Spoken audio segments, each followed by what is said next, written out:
तो भाइयों 12 जुलाई 2026 को ऑलमोस्ट 5.5 साल बाद यूएफसी का सबसे पॉपुलर फाइटर कॉनर मैग्रेगर अपना कमबैक करने वाला है। और इस वीडियो के अंदर हम डिस्कस करेंगे इसी फाइटर कॉनर मैग्रेगर की लाइफ स्टोरी के बारे में।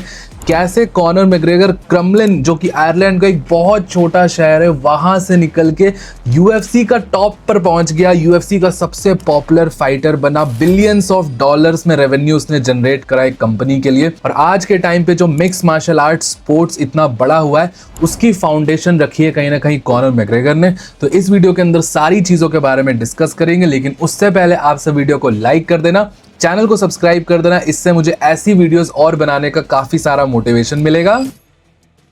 तो भाइयों सीधा आते हैं यहाँ पर कॉनर मैग्रेगर की लाइफ स्टोरी के बारे में। अब आप सबको चाहे कॉनर मैग्रेगर पसंद हो या ना पसंद हो, आज से जब हम 20 साल 25 साल बाद देखेंगे तो आज के टाइम पे जैसा है मोहम्मद अली, माइक टाइसन के बारे में डिस्कस करते हैं, उनकी फाइट्स के बारे में डिस्कस करते हैं, और ऐसा कहीं ना कहीं हमारे दिमाग में आता होगा कि जब ये फाइट करते होंगे तो क्या माहौल बनता होगा। सिमिलरली आज से 20 साल बाद 25 साल बाद जब हम बूढ़े हो जाएंगे, जब मैं खुद 50 साल का हो जाऊंगा, तब मैं ऐसा वंडर करूंगा भाई कॉनर मैग्रेगर अपने आप का जनरेशनल एथलीट था। और आप सब भी ये चीज कहीं ना कहीं एक्सपीरियंस करोगे। तो मैं आज सबको बताता हूं कि आखिर कॉनर मैग्रेगर एक आयरलैंड जैसी कंट्री, जो कि फाइटिंग नेशन कंसिडर भी नहीं करी जाती थी, सबसे ज्यादा पोटैटोज के लिए फेमस थी जो कंट्री, उससे ऐसा यहाँ पर फाइटिंग नेशन कैसे बन के निकल के आई और सिंगल हैंडेडली आयरलैंड के अंदर जो एमएमए वेव स्टार्ट करी कॉनर मैग्रेगर ने, उसके बारे में डिस्कस करते हैं। तो भाई कॉनर मैग्रेगर क्रमलिन नाम के शहर से आता था, बहुत छोटा यह शहर था, कोई फाइटिंग इसके अंदर बैकग्राउंड नहीं था, बट स्टार्टिंग से ही कॉनर मैग्रेगर का यहाँ पर फुटबॉल स्पोर्ट्स के अंदर काफी ज्यादा ध्यान रहा है। कॉम्बैट स्पोर्ट्स खेलने से पहले वो फुटबॉल खेलता था, फिर फुटबॉल खेलने के बाद स्कूल टाइम में, हाई स्कूल टाइम में उसने बॉक्सिंग भी करी है, नेशनल लेवल तक भी गया है वो एमेच्योर बॉक्सिंग के अंदर। हालांकि इसका कोई ऑफिशियल सॉलिड रिकॉर्ड नहीं है, बट क्रमलिन बॉक्सिंग क्लब में वो रेगुलरली प्रैक्टिस करता था। और उसी के बाद भाई उसने कहीं ना कहीं एमएमए के अंदर अपना इंटरेस्ट दिखाया। और जब कॉनर मैग्रेगर ने हाई स्कूल पास करा, वो मिक्स मार्शल आर्ट से इंट्रोड्यूस हुआ। कॉनर मैग्रेगर ने भाई अपना एमेच्योर एमएमए डेब्यू 2007 के अंदर करा था। और जब से उसने एमएमए के अंदर थोड़ी बहुत सक्सेस देखी, एमेच्योर में फाइट्स करा, उसके बाद उसने डिसाइड कर लिया था कि वो मिक्स मार्शल आर्ट्स को ही एज अ स्पोर्ट कंटिन्यू करने वाला है। और फिर जैसे ही अपना एमएमए डेब्यू करा, एक साल बाद उसने आयरलैंड के एसबीजी जिम में ज्वाइन करा, स्ट्रेट ब्लास्ट जिम, जो कि कॉनर मैग्रेगर का बेस माना जाता है आयरलैंड के अंदर। 2008 में इसने एसबीजी आयरलैंड ज्वाइन करा। कोच केविन, जो कि आज तक कॉनर मैग्रेगर को कोच करता है, उसके अंडर कॉनर मैग्रेगर ने ट्रेनिंग स्टार्ट करी। 2008 में उसने अपना प्रोफेशनल डेब्यू करा और उसके बाद भाइयों चीजें यहाँ पर चेंज होते गई। लेकिन भाइयों कॉनर मैग्रेगर ने जब प्रोफेशनली इस स्पोर्ट को स्टार्ट करा था मिक्स मार्शल आर्ट्स की, उसके पास भी, आप सब भी बहुत सारे लोग इससे रिलेट कर पाओगे, उसके पास भी कोई फैमिली सपोर्ट, कोई फाइनेंशियल सपोर्ट नहीं था।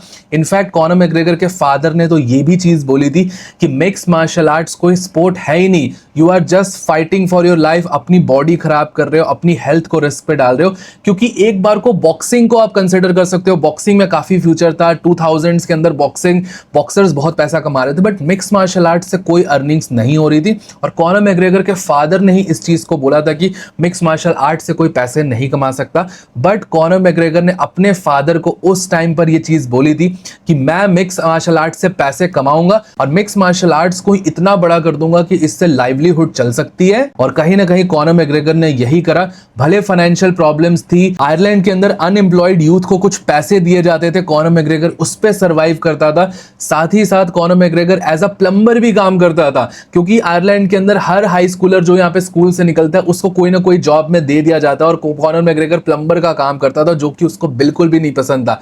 But at the same time जब वो प्लम्बर का काम करता था, वो एमएमए के अंदर डबल अपनी मेहनत डालता था, और कहीं ना कहीं उसकी वो मेहनत उसके फाइट्स के अंदर देखने को मिली। साथ ही साथ कॉनर मैग्रेगर की जो करंट वाइफ है डी डेवलिन, उसने डबल जॉब्स करी कॉनर मैग्रेगर को यहाँ पर सपोर्ट करने के लिए। तो ये चीज भी बहुत ज्यादा इंटरेस्टिंग है।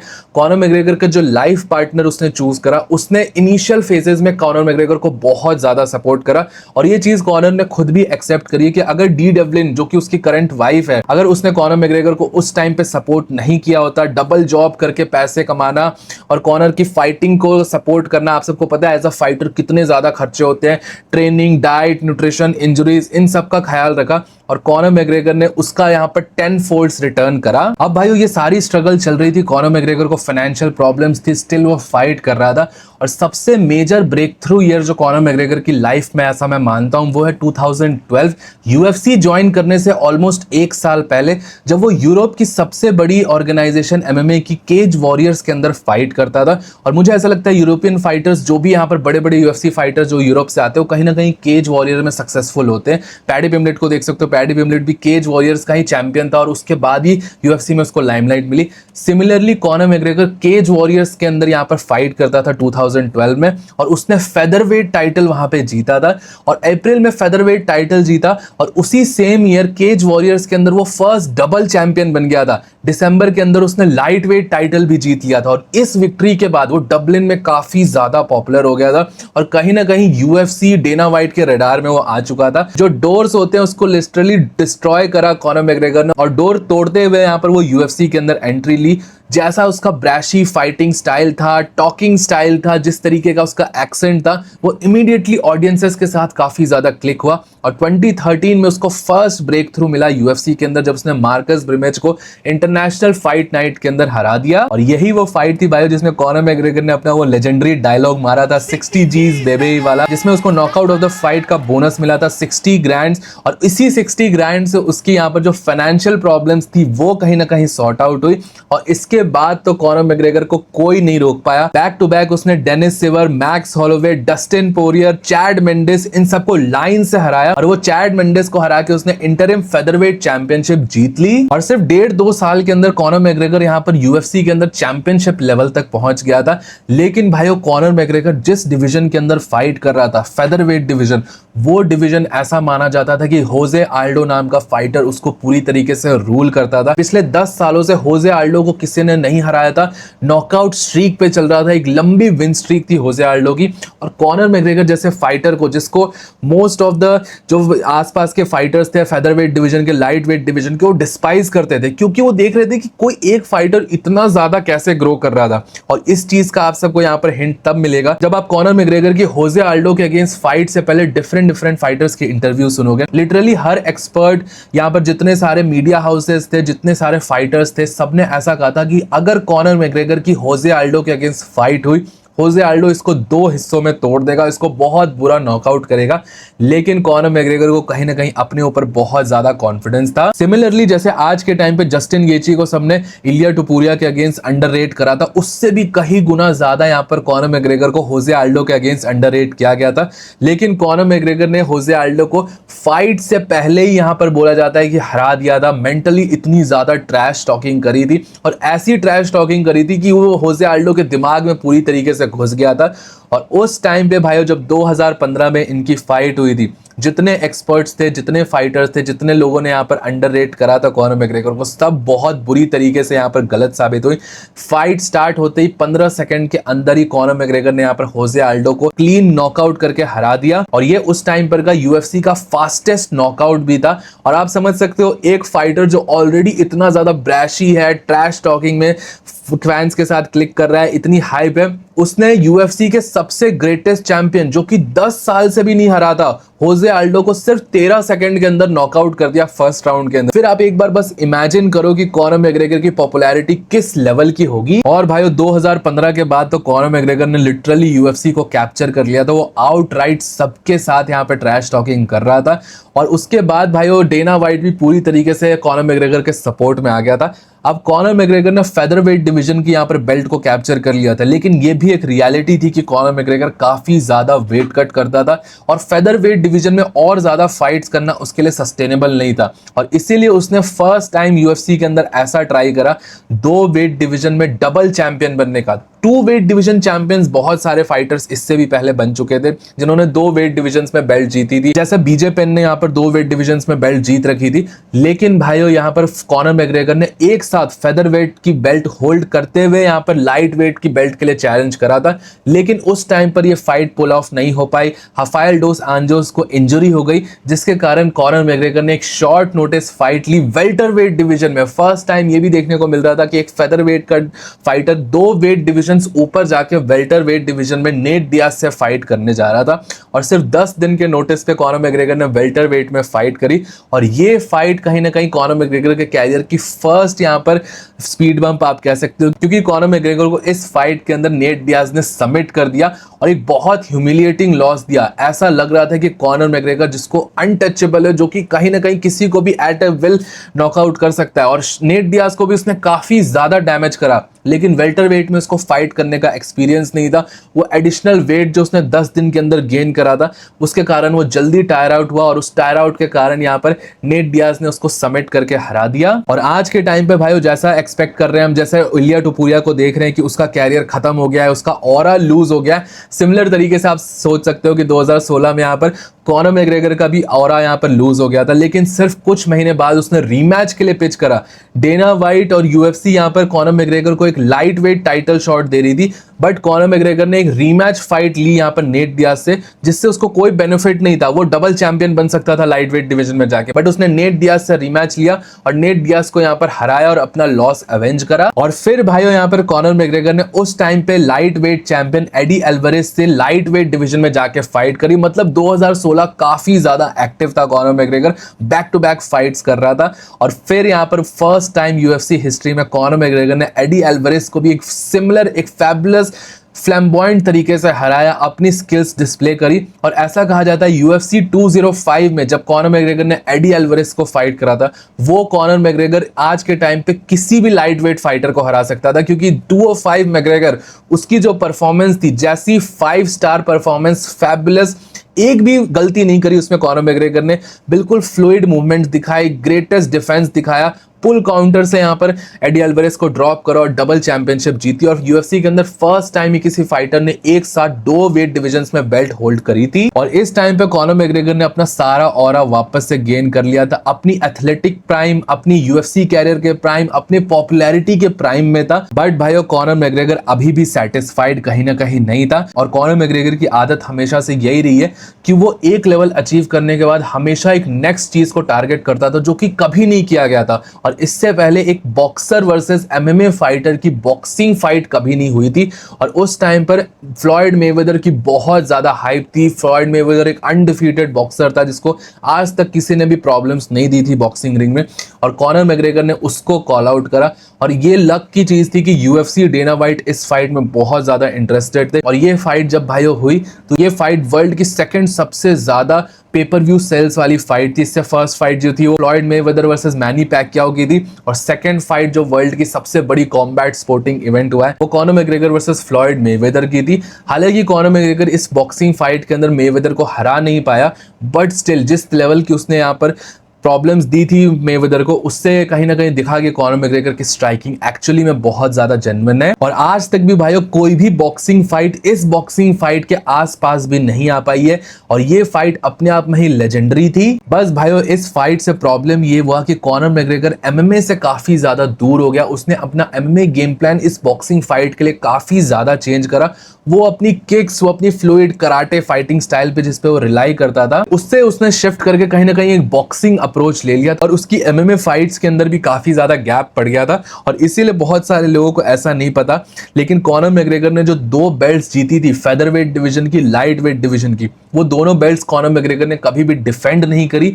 और फेदरवेट की बेल्ट तो उसके जीतने के सिर्फ 10 दिन बाद उससे स्ट्रिप कर दी थी यूएफसी ने, और लाइट वेट डिवीजन की बेल्ट भी यहाँ पर स्ट्रिप करी थी कॉनर मैग्रेगर ने। उसने यहाँ पर कोई भी फाइट्स नहीं लड़ी, इनएक्टिविटी के कारण यूएफसी ने वो बेल्ट्स कॉनर मैग्रेगर से ले ली थी। और फ्लॉयड मेवेदर के बॉक्सिंग मैच के ऑलमोस्ट 1.5 साल बाद कॉनर मैग्रेगर यूएफसी के अंदर वापस आता है 2018 में, और वो भी तब जब यहाँ पर उसके अगेंस्ट एक सबसे फॉर्मिडेबल अपोनेंट था, और वो था हबीब नुरमागोमेडोव। और ये हबीब वाली कंट्रोवर्सी आप सबको पता है, हबीब ने कॉनर मैग्रेगर के टीममेट को यहाँ पर अटैक कर दिया था। फिर कॉनर मैग्रेगर ने आर्टेम लोबोव, अपने टीममेट का बदला लेने के लिए हबीब के बस को अटैक कर दिया था। फिर कॉनर मैग्रेगर को जेल भी हुई थी, और यहीं से कहीं ना कहीं डाउनफॉल थोड़ा बहुत स्टार्ट हुआ। कॉनर मैग्रेगर जो पैसे कमा के आया, $100 मिलियन उसको ऑलमोस्ट मिले बॉक्सिंग फाइट से, तो वो फेम सारी चीजों में कहीं ना कहीं उलझ के रह गया। अपनी ट्रेनिंग में उतनी ज्यादा उसने एफर्ट्स नहीं डाले।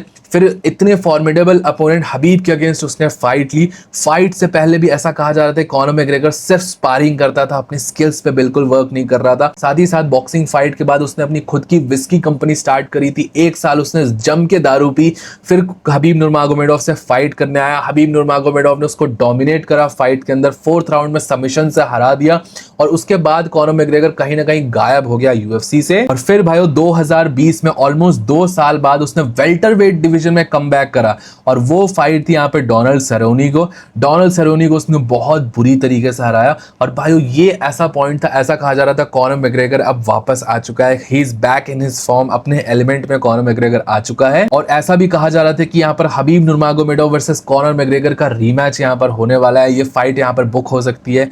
बहुत सारे लोग इसकी डिमांड कर रहे थे, बट देन अगेन कोविड आया, यूएफसी दुनिया भर के सारे स्पोर्टिंग इवेंट्स यहाँ पर क्लोज हो गए। कॉनर मैग्रेगर को दोबारा से फाइट बुक हो नहीं पा रही थी, वो ट्रेनिंग नहीं कर पा रहा था, फ्रस्ट्रेटेड था। और हबीब ने भी यहाँ पर अपनी रिटायरमेंट का अनाउंसमेंट कर दिया।